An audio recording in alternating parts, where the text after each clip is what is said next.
Y'all, before I get started, please make sure you like and subscribe to the page.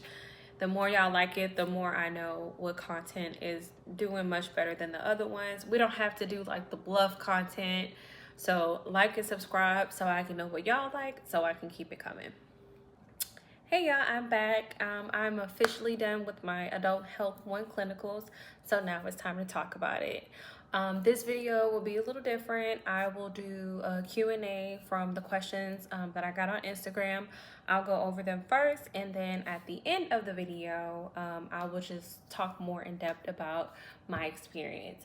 I will tell y'all, before I went in, I did receive an email, just everyone received an email, basically saying that there's no recording in the hospitals. So it's not like I have much footage from me going in the hospital or what I was doing in the hospital, but I'll just explain everything that I was able to do, at least from my experience. Okay, so the first question I had was, did you have to practice your head-to-toe assessment on any patients? Which I don't like doing head-to-toe assessments because I feel like, I don't remember everything, but I actually did not have to do head-to-toe assessments. The only time I was there to just see it is whenever a new admission came in.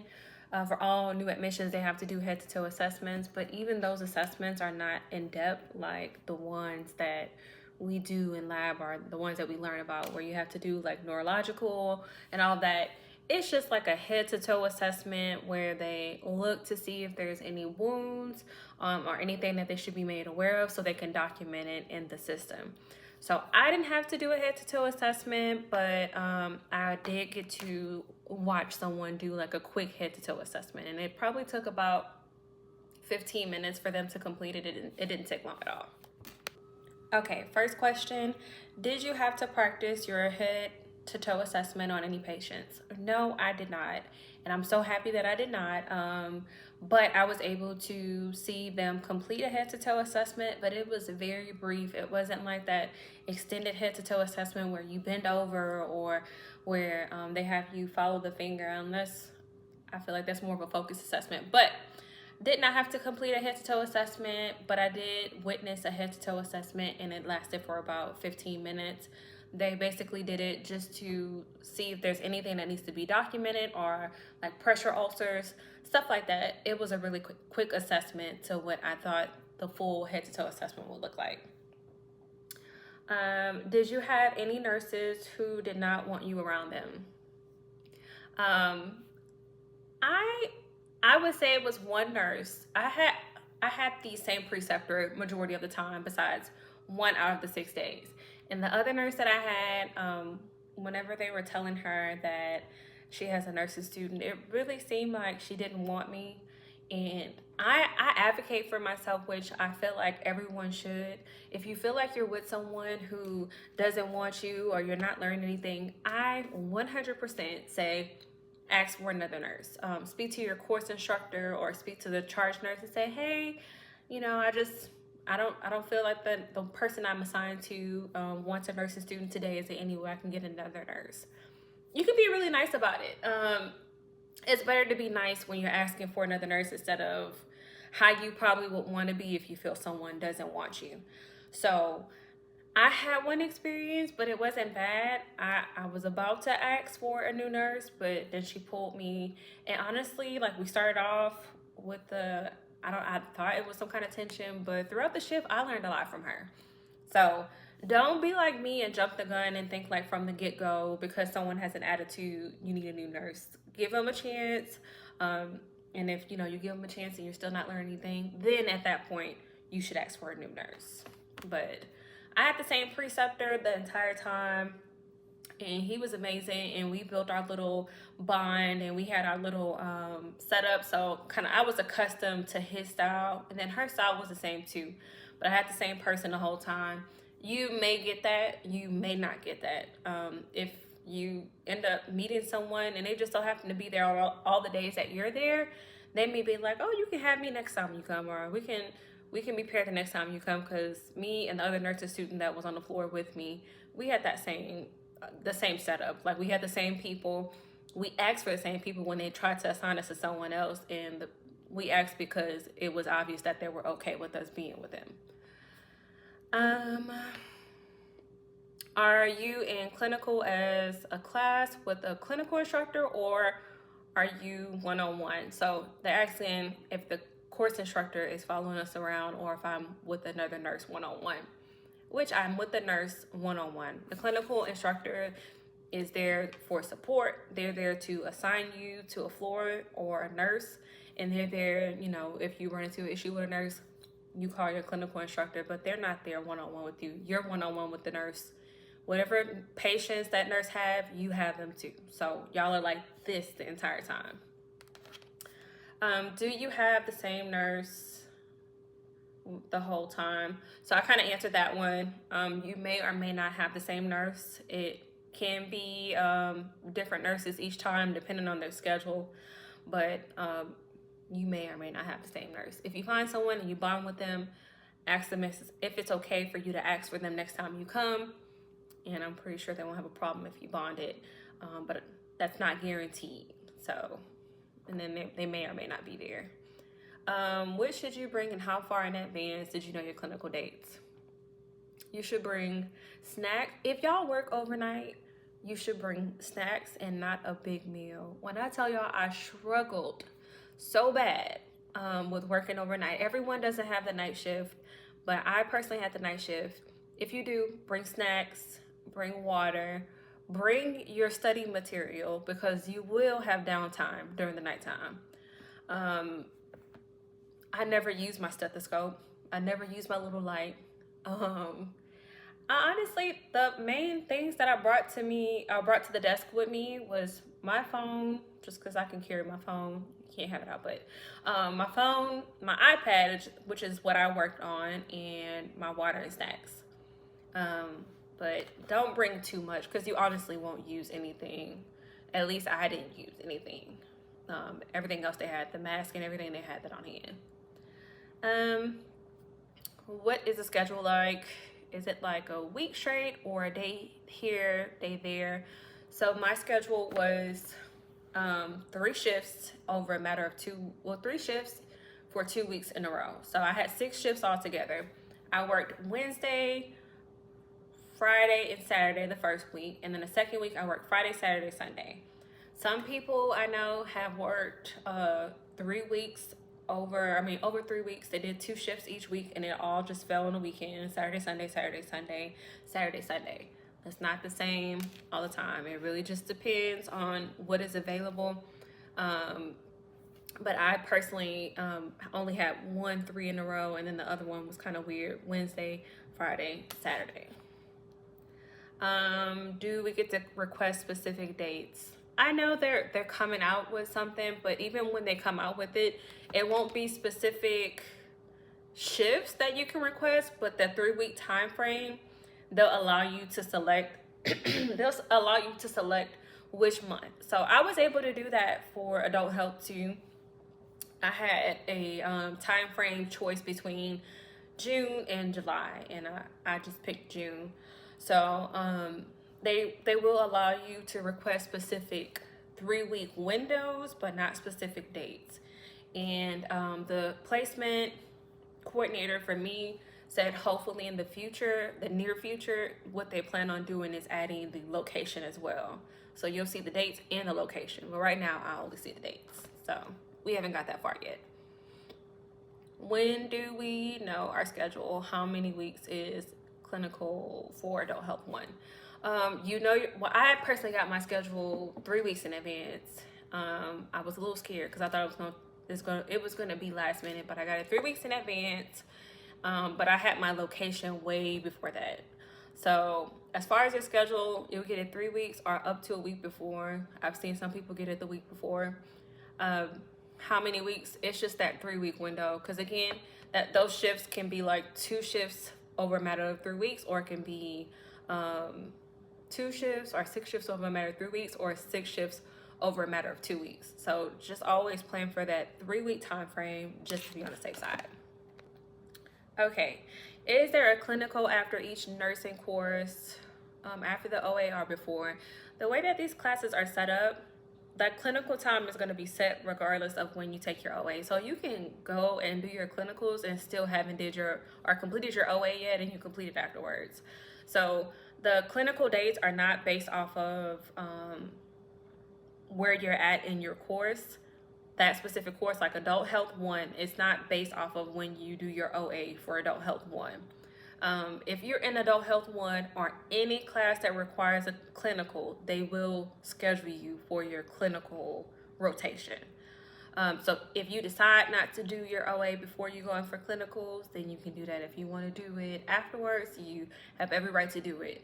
So those dates are not based off of anything pertaining to where you're at in Adult Health 1 or Med-Surg, OB, Psych. It does not matter where you're at. They're going to schedule you if you're in a clinical class. Where the days depend on the preceptor's schedule, like day versus night. Yes. What I've been told for Houston is I will most likely always have a night shift because they have to request it, and it's so many nursing schools in Houston that they have to get in where they fit in. But that schedule is based solely off of the nurses that are working, their availability, and when they can take in nursing students. So yes, it is based off the nurses schedule. It's not based off of WGU. That's what takes so long for them to be able to give you your schedule, is they're waiting for the hospital to provide the nurses schedule. Did you feel your preceptor allowed you to help out? Yes. My preceptor was amazing. So I had him, and anything that I wanted to do, he allowed me to do it. I gave medication through a G-tube. I gave any of the meds. I gave all the meds. So I'm a master at that. Anything that he feel like I have not seen before, he allows me to see it. Okay, sorry, y'all, I'm back. I feel like I'm a little sick from the hospital, but my preceptor allowed me to do anything that I asked him to do. Anything. He went above and beyond to allow me to do everything. Even the other nurse, she let me do everything. It's kind of like I was her helper. She didn't have to do much of anything for the night. I went in the room and brought stuff to patients, but like just the basic stuff, ice and everything. I did vital signs. I did all the medications you can think of. Any medication that was supposed to be given that night, I gave it. So I got really comfortable with that. I took blood sugars. I gave insulin. I gave medication through a G-tube, intramuscular medication. I gave every kind of medication that you can think of. So, I also got accustomed to the IV machine, how to program it, how to hang an IV, how to flush a line. I did everything. And with the preceptor, again, if you feel like you're with them and you're just shadowing them and they're not allowing you to practice your skills, you're there to practice your skills. You're not there to watch them. You literally have a list of skills that you're supposed to do while you're up there. So if they're not allowing you to do it, advocate for yourself. Like, I'm gonna keep saying advocate for yourself, because if I was up there and they weren't allowing me to do anything, I would for sure say something, because I was quick to run to my course instructor when I felt the nurse didn't want me. But don't be like me again, y'all. Please just give them a chance. How far in advance did you get your clinical schedule and location? I already answered that one a little bit, but 3 weeks in advance I got 3 weeks in advance I got the schedule, and probably 2 months in advance I knew what my location was. They all came at separate times. And this one, are you getting paid for clinical hours? No, not at all. You don't get paid for clinical hours, and that's why I told you to advocate for yourself, because you're paying them to be there. Like, you're paying the school to be there. So if I'm coming here to learn hands-on time or hands-on skills and I'm not learning anything, then I need to speak up, because y'all, this tuition is too high for you not to learn something. So speak up. I think that's actually all the questions. So I'll kind of go more in depth about my experience with clinicals. I will tell y'all that the thing that I struggle with the most is working night shift. And hopefully, I'll tell y'all what my prep game was, but it didn't work the whole time. Like, I was still in the midst of trying to figure out my groove. The first day I did wake up super early and I went to go work out to kind of make myself tired. And I took a nap from 1 to 3 midday. I can't stay asleep long during the day. It's just, I don't know why. But I took a nap from 1 to 3, and then I got up and I got ready, and then I left to go to my clinical location. And I did good the first day. I always do good the first day after not working that night before. But that night after, like when it's like 3 in a row, I got home probably about 7 something in the morning, and I went to sleep, and I don't know why, but I woke up at 11. Y'all may run into an issue where you wake up at like 11 o'clock. If you do, please try to go back to sleep. And if you can't, please take a nap. Because if you don't, like one of those nights, I was not able to go back to sleep. I don't like taking meds to go back to sleep, so I couldn't get a nap in, and I was miserable. You cannot fall asleep up there at all. Like, you can't fall asleep. That's one of the rules that they have on there. If you fall asleep, they will drop you, or they will, fail you for the clinical, or dismiss you from the clinical site. And that could lead to a fail in adult health 1. Please make sure, at least if you don't get a nap, bring an energy drink, something. Most hospitals have a cafeteria or some kind of machine that has energy drinks.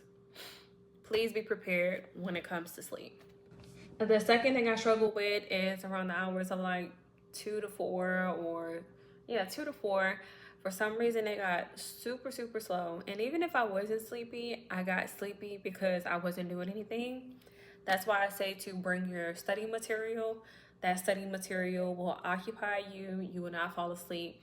Please bring something that will occupy you during the downtime, because if you don't, it can be detrimental. Like, you will 100% start to get sleepy. You do get your break, of course. My preceptor allowed me to take my break whenever I wanted to, so you can always utilize that to kind of revive yourself. I couldn't take a nap on my break. I don't know why I wasn't comfortable enough to take a nap, because it's a break room. I don't know. And yeah, just make sure you're prepared when it comes to being awake, because you have to be awake. If you're night shift, energy drink, power naps, all of that. Now, one factor that I did not consider while I was in there, which I felt like it wasn't a very bad experience for me, but one of the patients that I was assisting with put his hand around my waist and called me his sweetie. Y'all, do not let anybody touch you. And if you feel uncomfortable, please notify the nurse or the charge nurse. Don't let anyone put their hands on you, because you may run into that too as a female, or even as a male. You may run into that. Do not tolerate it, because it's not tolerated at all.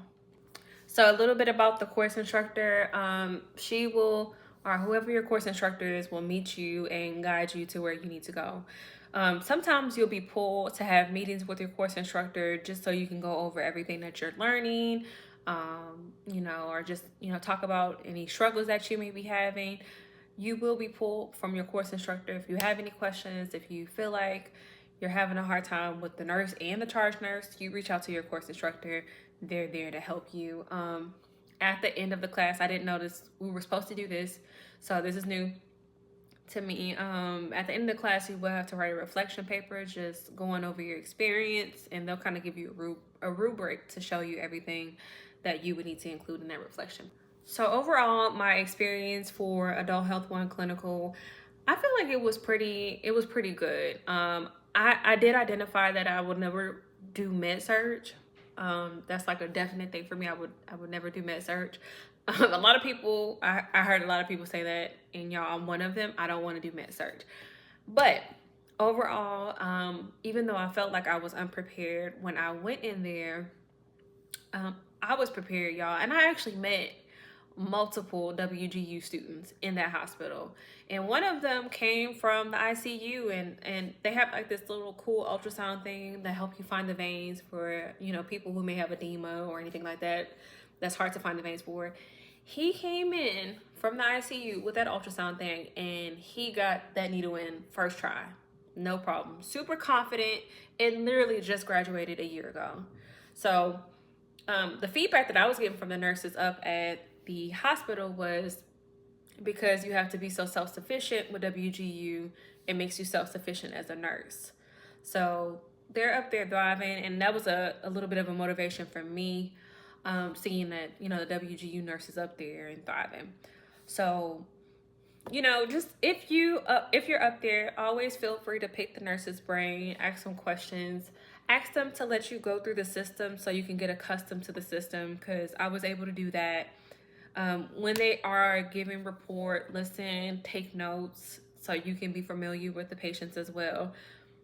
I would say overall, you know, this experience just kind of helped validate that, you know, I'm actually learning. Like, I thought I wasn't learning, but I'm actually learning something, and it's not as difficult as I thought it would have been. I really thought that I was going to go up there and struggle, and I did not, and you won't either. So if you take anything from this video, whenever you go into clinicals, if you're working night, please get rest because you can't fall asleep. If your preceptor is not allowing you to do anything, or if you feel like, you know, they don't want you with them, so they're kind of trying to avoid you, please advocate for yourself, whether that's a charge nurse or whether that's the course instructor. Bring snacks. Do not bring a big meal. Don't do anything that'll make you super sleepy. And practice everything that you can. The more practice you do, the better. I was so terrified of medicine or giving medications, but y'all, it's like this for me now. Even going in and verifying the system, seeing how to pull the meds, the more practice, the better. It's not as scary as you think. The only thing that was scary for me was lab. When I had to do it in lab, it was terrifying for me. But in the hospital, maybe because I was so terrified during lab, it was really easy for me whenever I went into the hospital. So soak up as much as you can, ask as many questions as you can, and if I miss anything, or, you know, if you weren't on my Instagram to see the option for a Q&A, drop a question in the comments and I will answer it. Also, y'all, please do not forget to follow me on Instagram, because that's where I got these questions from. So follow the Instagram page, you know, for more content. I did post some of the videos from clinicals, and I mean, it's really not videos of anything in the hospital, but I post more on there instead of, or compared to YouTube. So if you want more real-time updates, go ahead and follow the Instagram page. I will link it below. And if I forgot anything, remember to leave a comment, like, subscribe, and I hope to see you guys soon. To end this video off, I do go into my next lab, which is where I learn the IVs and everything. I go into my next lab all the way in May. I did finish all my classes for the term, so I'm done. So I do have this in between time to just kind of focus on myself, and, you know, now I got my nails done and stuff. So I'm using this time to kind of just love on myself. But I do not go into lab until May. Then I go into adult health 2 in June, and I'm pretty sure it's going to be women's and pediatrics right after that. So most likely July or August. So it will be a lot of updates. As soon as I get information, then I will give y'all information. So again, like, subscribe, comment, follow the Instagram page for more live updates. Keep the questions coming, because it really makes it easier for me to answer everything that, you know, y'all want answers on. And again, like, subscribe, leave those comments. I'll go ahead and respond as soon as I can, or I'll include the next video. I'll most likely respond, but leave the comments below, and thank you guys for watching.